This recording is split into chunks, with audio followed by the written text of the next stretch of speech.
एक बार एक गोरखपुर नाम का गांव था। उस गांव के पास एक जंगल था जिसके पास एक चुड़ैल रहती थी। वो बहुत ही डरावनी थी। वो चुड़ैल हर रात 3 बजे गांव वालों को दिखाई देती थी। वो अपने दोनों हाथों में 2 मटके लेकर चलती थी। उन मटकों में से आग की लपटें निकलती थी। गांव वाले उसकी खिड़कियों से उसे देखते रहते थे, लेकिन किसी ने भी उसके पास जाने की हिम्मत नहीं की। अरे सुनो, ये चुड़ैल हर दिन आधी रात को अपने दोनों हाथों में इन 2 मटके को लेकर क्यों घूमती है? ये मत जानिए कि ये डायन कौन है। मुझे इस बात का एहसास है कि इस गांव में कुछ बहुत बुरा होने वाला है। फिर अगले दिन है भाई, पूरा साल बीत गया पर बारिश का कोई संकेत नहीं। मुझे लगता है इस साल भी सूखा पड़ेगा। भाई, ऐसा लगता है ये उस मटके वाली चुड़ैल के कारण हो रहा है। वो हर रात गांव भर में अपने दोनों हाथ में आग से भरे 2 मटके लेकर जाती है।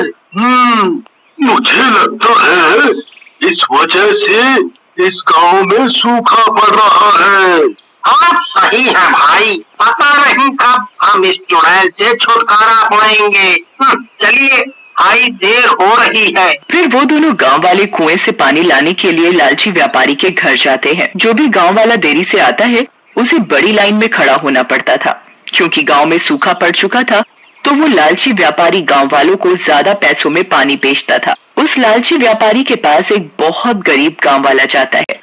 ओह व्यापारी जी, मेरे पास आज पैसा नहीं है। मैं कल इसके पैसे दे दूंगा। आप मुझे कुएं से पानी लाने दो। ओह, यहाँ से चले जाओ, किसी को बिना पैसे के पानी नहीं मिलेगा। पहले पैसा दो और पानी ले जाओ। उस व्यापारी ने लालच की सारी हदें पार कर दी थी। एक दिन उसकी पत्नी सुनीता ने उस व्यापारी से इस बारे में बात की। सुनो, इस साल गांव में बहुत सूखा पड़ा है। हमें गांव वालों की मदद करनी चाहिए। हमें अपने कुएं के पानी के लिए उनसे पैसे नहीं लेने चाहिए। तुम क्यों ग्रामीणों के प्रति इतने दयालु रहती हो? जाओ और अपना काम करो। ये समय पैसा कमाने का है और मैं इस मौके को अपने हाथ से गंवाना नहीं चाहता। ठीक है, मैं भी इस घर में तुम्हारे जैसे लालची आदमी के साथ नहीं रहना चाहती। मैं जा रही हूँ अपने मायके। तुम जहाँ जाना चाहती हो वहाँ जाओ, मुझे कोई परवाह नहीं है। और सुनीता उस लालची व्यापारी को उसकी आदत के लिए छोड़ देती है और गुस्सा होकर अपने मायके चली जाती है। पर इस बात का व्यापारी को कोई दुख नहीं होता। वाह वाह वाह वाह वाह वाह, अब सही है। अब ये सारा धन मेरा हो जाएगा, मेरा। फिर अगले दिन गांव वाले पानी लाने के लिए कुएं पर खड़े हो गए। सामने एक साधु बाबा लाइन में खड़े थे। उस साधु बाबा को देखकर लालची व्यापारी उसके पास जाता है। देखो बाबा, इस कुएं का पानी मुफ्त नहीं है, इसके लिए आपको भुगतान करना होगा। बेटा, मेरे पास कोई पैसा नहीं है। फिर कहीं और से पानी ले लो, यहाँ कुछ भी मुफ्त नहीं मिलता। पानी पीने के लिए पैसे दो, नहीं तो जाओ यहाँ से। ये आप सही नहीं कर रहे हैं। आपके अंदर अब कोई इंसानियत नहीं बची। आपको अपने कर्मों के फल के भुगतान का सामना करना पड़ेगा। इतना कहकर संत वहाँ से चले गए। फिर रात में चुड़ैल फिर से गांव अपने दोनों हाथों में मटके लेकर आई। गांव वाले उससे बहुत डर गए। इस बार वो सीधे व्यापारी के घर गई और दरवाजा खटखटाया। ओहो, रात को पानी लेने कौन आया है? मुझे इतनी रात को नींद से उठाया। अब तो मैं उससे पानी के लिए ज्यादा पैसे लूंगा। तब लालची व्यापारी ने खिड़की से झांक कर देखा तो वो दंग रह गया। हे भगवान, मैं मर गया। ये मटके वाली चुड़ैल है। अरे ये आज यहाँ क्यों आई है? अब मैं क्या करूँ? अगर मैं दरवाजा खोलता हूँ तो वो मुझे जिंदा खा जाएगी। हे भगवान, मुझे इस चुड़ैल से बचाओ, बचाओ प्रभु, बचाओ। मटके वाली चुड़ैल ने फिर से दरवाजा खटखटाया, लेकिन डरे हुए व्यापारी ने दरवाजा नहीं खोला। फिर चुड़ैल ने दोनों मटकों में से एक मटके को उसके दरवाजे पर रख दिया और वहाँ से चली गई। हे भगवान, तेरा लाख लाख शुक्र है, मैं बाल बाल बच गया। फिर वो देखने के लिए बाहर निकला। वह अपने दरवाजे पर एक मटके को देखकर हैरान रह गया, जिसमें से आग की लपटें निकल रही थी।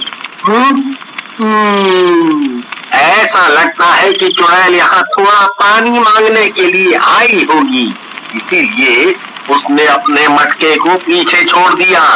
इसे पानी से भरने दो, नहीं तो वो मुझे नहीं छोड़ेगी। इसके बाद उसने मटके में पानी डाल दिया, लेकिन वो अंदर नहीं गया, बल्कि उस मटके की आग की लपटें और बढ़ने लगी। ओह, ये क्या हो रहा है? पानी ने मटके की आग नहीं बुझाई और ऊपर से आग की लपटें और बढ़ गई हैं। वो लालची व्यापारी और परेशान हो गया। फिर अगले दिन सुबह वो मदद के लिए सीधे उस साधु की झोपड़ी में गया, जिस साधु को उसने पानी पिलाने से इनकार कर दिया था। वो बहुत डरा हुआ था, ये सोचकर कि पता नहीं अब वो साधु मुझे माफ करेगा या नहीं, या मेरी मदद करेगा भी या नहीं। साधु बाबा, मुझे माफ कर दो। मैंने तुम्हें उस दिन पानी लाने नहीं दिया था। मुझे उस दिन के बाद खुद पर बहुत शर्म आई बाबा। बाबा, मेरे घर में एक मटके वाली चुड़ैल अपना एक मटका मेरे घर के बाहर रख गई है, जिसमें से आग की लपटें निकल रही हैं। मैंने भी पानी से आग बुझाने की बहुत कोशिश की, पर बुझने की बजाय और बढ़ गई। बाबा, मेरी जान बचा लो बाबा। इस समस्या का हल करो बाबा, हल करो।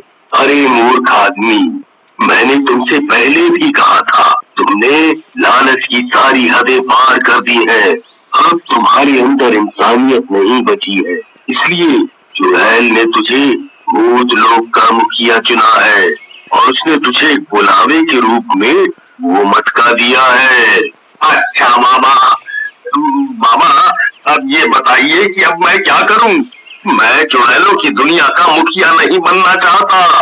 कोई तो उपाय बताओ बाबा, इस मुसीबत से बाहर निकालो। अब तुझे उस चुड़ैल से कोई नहीं बचा सकता। लालची व्यापारी उदास होकर अपने घर की ओर चल देता है। फिर अगली रात को वो लालची व्यापारी बहुत डरा हुआ होता है। उसके दिमाग में बस वो मटके वाली चुड़ैल चलती रहती है। हे भगवान, रात के 3 बज गए हैं। पक्का वो चुड़ैल फिर मेरे घर के बाहर आएगी। लालची व्यापारी को फिर से डरावनी आवाजें आने लगती हैं। हे भगवान, लगता है ये मटके वाली चुड़ैल फिर से आ गई है। बचा लो प्रभु, बचा लो। तब चुड़ैल अपने एक हाथ में एक मटका लिए हुए आ रही होती है। हे भगवान, ये मटके वाली चुड़ैल आज फिर अपने एक हाथ में एक मटका लेकर आ रही है। तब डायन ने दरवाजे पर एक और मटका रख दिया और वहाँ से चली गई। अरे राम, उसने यहाँ एक और मटका रख दिया है। हे भगवान, अब मैं क्या करूं? अगले दिन पूरे गांव में व्यापारी के घर में मटके वाली चुड़ैल की बात चल रही थी। अरे भाई, तुम्हें पता है चुड़ैल व्यापारी के घर पर 2 मटके छोड़ गई है। हाँ भाई, मैंने सुना है और जाके देखा भी है। वहाँ कुएं के पास 2 मटके पड़े थे। कोई ग्रामीण 2 दिनों से पानी लेने नहीं आ रहा है। अब मैं क्या करूं? कैसे कमाऊं पैसे? इस चुड़ैल ने मेरे व्यवसाय को नष्ट कर दिया है। उसने फिर से मटके की आग को शांत करने की कोशिश की, लेकिन आग की लपटें और बढ़ गईं। हाय, मैं मर गया। ये आग और भी बढ़ गई। अब क्या करें? क्या करें? फिर रात को घबराया व्यापारी खिड़की से बाहर देख रहा था और उसने चुड़ैल को आते देखा। फिर अगले दिन उसकी पत्नी सुनीता चुड़ैल के बारे में जानकर वापस आ गई। सुनीता, तुम इतनी अच्छी हो कि तुम वापस आ गई। मैं एक बड़ी समस्या में फंस चुका हूँ। वो चुड़ैल मेरा पीछा कर रही है। मुझे क्या करना चाहिए? मुझे कुछ समझ नहीं आ रहा। मैंने तुमसे पहले ही कहा था कि तुमने अपनी सारी हदें पार कर दी हैं। ये तो होना ही था। लेकिन मैं अब सही रास्ते पर आना चाहता हूँ।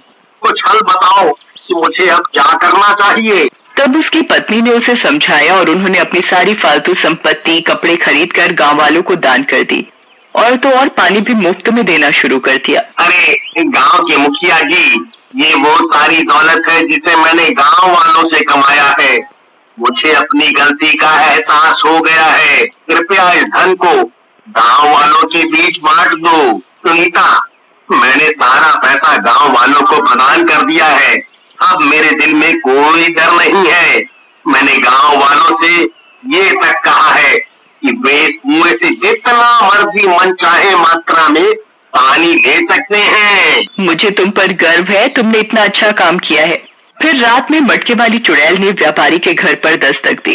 अरे सुनीता, देखो ना, वो मटके वाली चुड़ैल फिर से आ गई है। अब तो मैं सुधर भी गया हूँ। आपने अपनी गलती सुधार ली है ना, अब आपको डरने की जरूरत नहीं है। इतना कहते हुए सुनीता दरवाजा खोलकर बाहर चली जाती है। ओ चुड़ैल, अब तुम्हारा यहाँ कोई काम नहीं है। मेरे पति, अब तुम चुड़ैलों की दुनिया के मुखिया नहीं बन सकते। अब तुम कहीं और जाओ और किसी दूसरे बुरे व्यक्ति की खोज करो। तब चुड़ैल अपने दोनों मटकों को अपने दोनों हाथों में लेती है और अंधेरे में कहीं गायब हो जाती है। तब गांव मटके वाली चुड़ैल के कब्जे से हमेशा के लिए बाहर हो जाता है।